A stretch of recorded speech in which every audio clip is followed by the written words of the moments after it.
పగ తీర్చుకోవాలా, అయితే అతని మీద ఫేక్ కేసు వేసేయి అనే వాళ్ళ మాటలకి లా చెక్ పెడుతుంది. రియల్ విక్టిమ్ కి లా ఎప్పుడు సపోర్ట్ గా ఉంటుంది. సెక్షన్ 211 ఐపీసీ ప్రకారం ఫాల్స్ కేసు వేసిన వాళ్ళకి 2 years వరకు పనిష్మెంట్ ఉంటుంది, జైలు. సెక్షన్ 182 ఐపీసీ ప్రకారం పోలీసులకు ఫేక్ ఇన్ఫర్మేషన్ ఇస్తే కూడా లీగల్ గా యాక్షన్ ఉంటుంది వాళ్ళ మీద. సెక్షన్ 193 ఐపీసీ ప్రకారం కోర్టులో ఫేక్ స్టేట్మెంట్స్ ఇస్తే ఫేక్ ఎవిడెన్స్ అన్నమాట, దానికి కూడా పనిష్మెంట్ ఉంటుంది. సెక్షన్ 498A ని కూడా మిస్యూజ్ చేస్తే, 498A అంటే భార్య భర్త మీద గానీ, వాళ్ళ ఫ్యామిలీ మెంబర్స్ గానీ, రిలేటివ్స్ మీద గానీ హరాస్మెంట్ కేసు వేస్తే దాన్ని 498A అంట. అలాంటి కేసులో కూడా మిస్యూజ్ చేస్తే, ఫేక్ ఎవిడెన్స్ లో అవి ఫేక్ కేసెస్ వేస్తే కూడా పనిష్మెంట్ ఉంటుంది. దీన్ని సుప్రీంకోర్టు లీగల్ టెర్రరిజం అని చెప్పింది. రివెంజ్ తో కేసు వేసే వాళ్ళకి రియలైజేషన్ ఎప్పుడు వస్తుందో, కోర్టు నోటీసులు, counter cases, defamation cases, anticipatory bails ఇవన్నీ అవసరమా? ఒక్కసారి ఫేక్ కేసు ప్రూవ్ అయిందంటే అది ఇంకా నెక్స్ట్ జెన్యూన్ గా కేసు వేసినా కూడా పాస్ట్ లో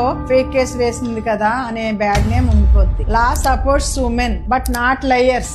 లాని మిస్యూజ్ చేయటం క్రైమ్. హరాస్మెంట్ ని జోక్ లాగా ట్రీట్ చేస్తే అది లాని, విక్టిమ్స్ ని, ట్రూత్ ని ఇన్సల్ట్ చేసినట్లే. ఫేక్ కేసు వేస్తే కేసు క్లోజ్ అవటం ఏమో గానీ లైఫ్ ఓపెన్ అయిపోద్ది.